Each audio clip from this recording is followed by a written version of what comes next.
আসসালামু আলাইকুম। বেঙ্গলি কিচেনে সবাইকে স্বাগত। হ্যালো এভরিওয়ান, হ্যালো বন্ধুরা, সব কেমন আছেন? আশা করি আপনারা সকলেই ভালো আছেন। আলহামদুলিল্লাহ, আমিও ভালো আছি। ফিরে আসলাম আবার এক নতুন রেসিপি নিয়ে। দেখতে থাকুন। আজকে মটন ফ্রাই রেসিপি আপনাদের সাথে শেয়ার করে দেখতে থাকুন। মটনকে ভালো করে ধুয়ে সরু সরু করে কেটে নিয়েছি।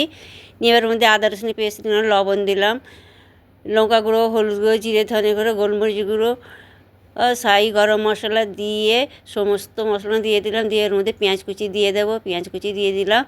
পেঁয়াজ কুচি দিয়ে এবার বেসন দেবো, 2 চামচ বেসন, 2 চামচ ময়দা, 2 চামচ কর্নফ্লাওয়ার দিয়ে ভিনিগার দিলাম 1 চামচ দিয়ে ভালো করে মেখে নেবো। যে সকল বন্ধুরা আমার এই চ্যানেলে নতুন, তারা সাবস্ক্রাইব অবশ্যই করুন। ভালো লাগলে লাইক শেয়ার কমেন্ট করতে ভুলবেন না। সাবস্ক্রাইবার করে বেল আইকনটা ক্লিক করে পাশে থাকেন, যাতে এমনি রেসিপি আপনাদের সামনে সবার প্রথম এসে হাজির হয়। এবার আমার মাখানো হয়ে গেছে, ওটা আমি এবার চাপা দিয়ে রেখে দেবো 1 ঘন্টার জন্য। 1 ঘন্টা চাপা দিয়ে রেখে দেবে। 1 ঘন্টা পর ফিরে আসলে আবার ঢাকনা খুলে এবার আমি ম্যারিনেট করে রেখেছিলাম। দেখুন, এবার আমি এখানে একটা নন স্টিকের কড়া বসিয়ে দিলাম, দিয়ে এবার তেল গরম করতে বসিয়ে দিয়েছি। এবার যে সকল বন্ধুরা আমার ফেসবুক পেজটা ফলো দিয়ে দেবেন, ফলো দিয়ে আমার রেসিপি সবার সাথে শেয়ার করবেন। এবার আমি মাংসের পিসগুলো এইভাবে দিয়ে দেব, দিয়ে গোল্ডেন কালার করে নয় ভেজে নেবো আমি। এর সমস্ত মাংসগুলো এইভাবে দিয়ে দিলাম, দিয়ে এবার নাড়াচাড়া করে নেব। ফেসবুক বন্ধুদের পেজটা ফলো দিয়ে আমার পাশে থাকবেন, যাতে এমনি রেসিপি সবার প্রথম আপনাদের সামনে এসে হাজির হবে। আপনারা বেশি বেশি লাইক শেয়ার কমেন্ট করবেন, কমেন্টে জানাবে আমার এই মটন ফ্রাই রেসিপি কেমন হয়েছে। এইভাবে মটন ফ্রাই করে দেখবেন, আপনারা খেতে তো অসাধারণ হয়েছিল। একবার হলে আপনারা ট্রাই করে দেখবেন যে এইভাবে সরু সরু করে কেটে মশলা মাখিয়ে ভাজবেন, এত সুন্দর হয়েছিল কি বলবো। মানে দিয়েই এতে তুমি রুটি, পরোটা, ভাত সবার সাথে খেতে পারবে।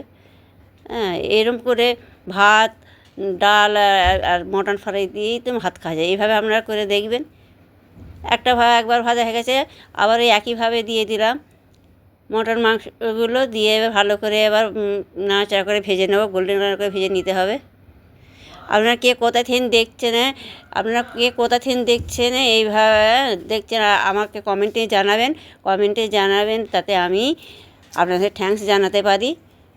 এইভাবে নাড়াচাড়া করে গোল্ডেন কালার করে ভেজে নিলাম, আবার উঠিয়ে নিলাম। এবার এইভাবে আমার ভাজা কমপ্লিট, আপনাদের পরিবেশন করে দেখাচ্ছি। দেখুন বন্ধুরা, এবার পেঁয়াজ দিয়ে দেবো আমি ওতে, লেবু একটা দিয়ে দেবো। দেখুন কতটা ইয়াম্মি লাগছে, কতটা সুন্দর, খেতেও অসাধারণ হয়েছিল। আপনারা একবার হয়ে ট্রাই করে দেখবেন, অবশ্যই ভালো লাগবে। দেখুন বন্ধুরা, এই যে কতটা সুন্দর লাগছে, কত লোভনীয় হয়েছে। এইভাবে ট্রাই করবেন, অবশ্যই ভালো লাগবে। ভালো লাগলে অবশ্যই লাইক শেয়ার কমেন্ট করতে ভুলবেন না। বন্ধুদের সাথে শেয়ার করবেন বেশি বেশি করে।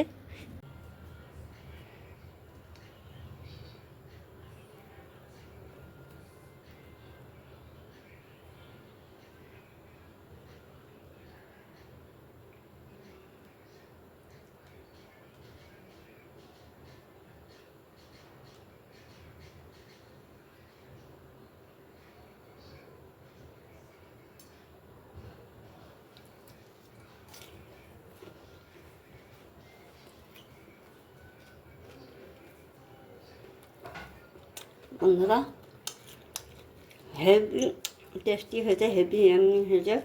এইভাবে মটন ফ্রাই করবেন, খেতে অসাধারণ। একবার হলে ট্রাই করে দেবেন। এত সুন্দর হয়েছে কী বলবো, না বানিয়ে খেয়ে দেখলে বুঝতে পারবেন। এভাবে বানাবেন, অসাধারণ হয়েছে, একদম ইয়ামি। আমার এই মটন ফ্রাই রেসিপি যদি আপনাদের ভালো লাগে, অবশ্যই কমেন্টে জানাবেন। ভালো লাগে লাইক শেয়ার কমেন্ট করে বেশি বেশি শেয়ার করবেন, বন্ধুদের সাথে আত্মীয়দের সাথে শেয়ার করবেন। আমরা এই ইয়ামি রেসিপি যদি দেখতে চান, অবশ্যই সাবস্ক্রাইব করবেন। যারা নতুন তারা সাবস্ক্রাইব করে বেল আইকনটা ক্লিক করে আমার পাশে থাকবেন। ফেসবুকে বন্ধুরা যারা সাবস্ক্রাইব করেনি, তারা সাবস্ক্রাইব করবেন। বেশি বেশি করে শেয়ার লাইক কমেন্ট করবেন। আমার এই রেসিপি যদি দেখতে চান, সাবস্ক্রাইব করে বেল আইকনটা ক্লিক করে পাশে থাকবেন। এই আমি রেসিপি সবার প্রথম আপনার কাছে এসে আসবে। আপনারা ভালো থাকবেন, সুস্থ থাকবেন। আল্লাহ হাফেজ। ফিরে আসছি আবার অন্য কোনো রেসিপি নিয়ে। আল্লাহ হাফেজ।